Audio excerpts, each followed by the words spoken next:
Welcome back and thank you for staying tuned in. This year's Juneteenth celebrations take on an additional significance after the world broke silence on the killing of Breonna Taylor, George Floyd, and Ahmaud Arbery. This year, protesters reignited the fight for black equality.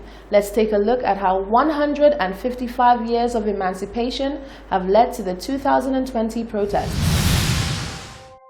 For many Black Americans, Independence Day is not July 4th. It's June 19th, or Juneteenth, the day the last enslaved people in the U.S. were told they were free. This year's will be feted with a little more urgency, after George Floyd's death reignited Black Americans' fight for equality. President Lincoln issued the Emancipation Proclamation on January 1st, 1863. But 2.5 long years passed between enslaved Texans being declared free to them being told about it. News traveled pretty slowly in the 19th century, and even slower for slave owners trying to avoid it. During the Civil War, they fled west, taking thousands of enslaved people far from where Union forces could liberate them. But on June 19, 1865, General Gordon Granger stood on the balcony of a home made with slave labor to read an order that gave an absolute equality of rights and rights of property between former masters and slaves. But absolute equality has been eluding Black Americans ever since. Although Juneteenth celebrations would pop up outside of Texas, a century of fighting to survive lynching, segregation, and Jim Crow laws tempered the anniversary's national momentum. After Martin Luther King Jr.'s assassination in 1968, his Poor People's Campaign settled on June 19th for its Solidarity Day rally, which symbolically connected the fight against poverty to enslaved ancestors. Since then, states have slowly come around to officially recognizing the holiday. Texas fittingly was the first in 1980, marking a day that late State Representative Al Edwards said triggered a series of events that defines the challenges and responsibilities of successive generations. New Hampshire became the latest state last year.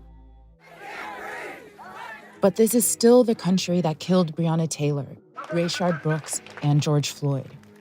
A country whose president called Americans protesting the injustice thugs.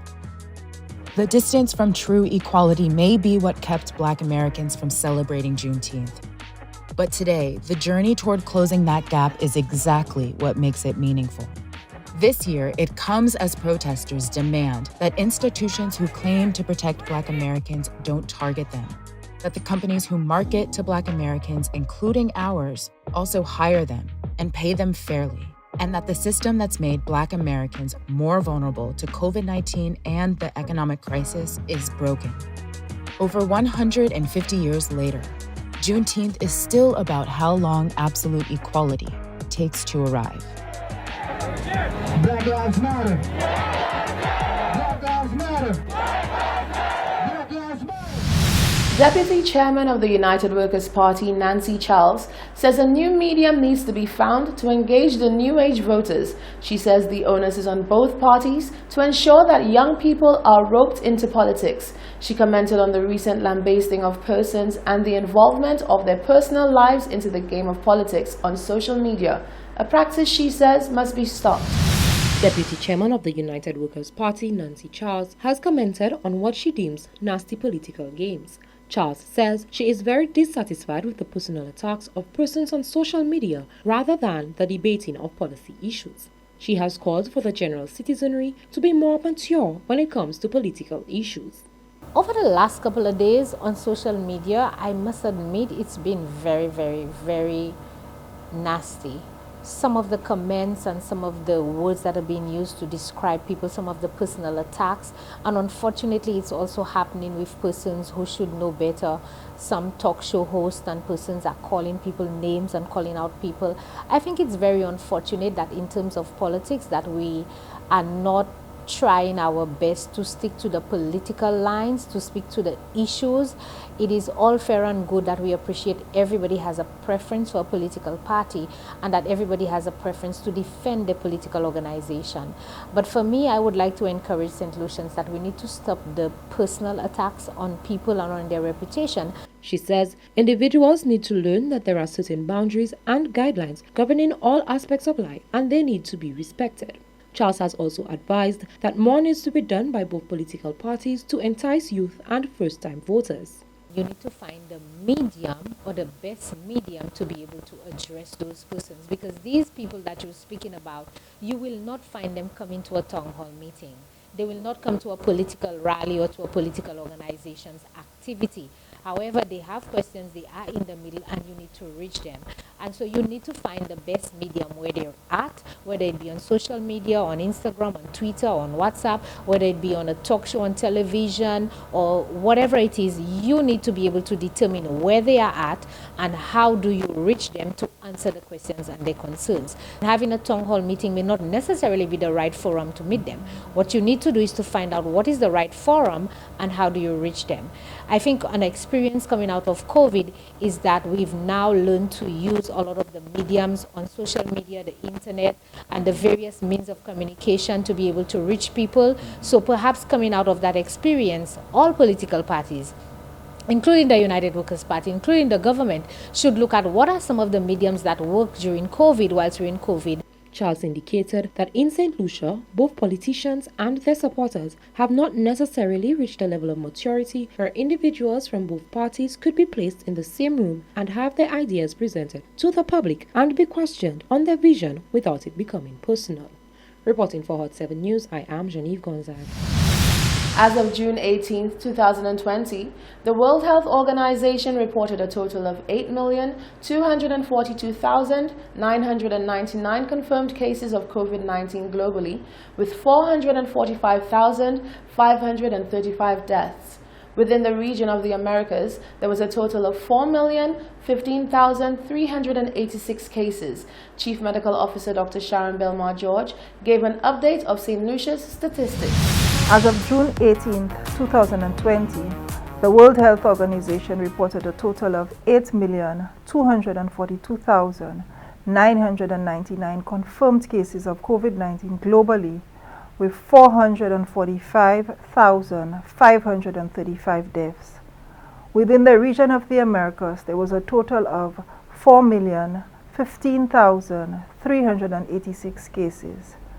Testing results received on June 18, 2020 indicated 35 negative test results. A total of 1,484 tests have been carried out to date, and the recorded number of confirmed cases remain at 19. 18 of those cases have fully recovered. The last positive case was recorded on June 4, 2020, making today the 15th consecutive day that all tests conducted have returned as negative. As we continue to live in this COVID-19 environment and adapt to the new normal, we remind the public on measures to remain and to maintain their mental health and to stay healthy. Keeping healthy is extremely important during this time and will ensure a strong immune system to increase your chances of preventing and fighting the disease. These measures include eating a healthy, balanced diet, including fruits and vegetables daily, regular intake of water instead of sugary drinks and beverages, regular exercise. Persons with chronic diseases must ensure that they remain compliant on their medication.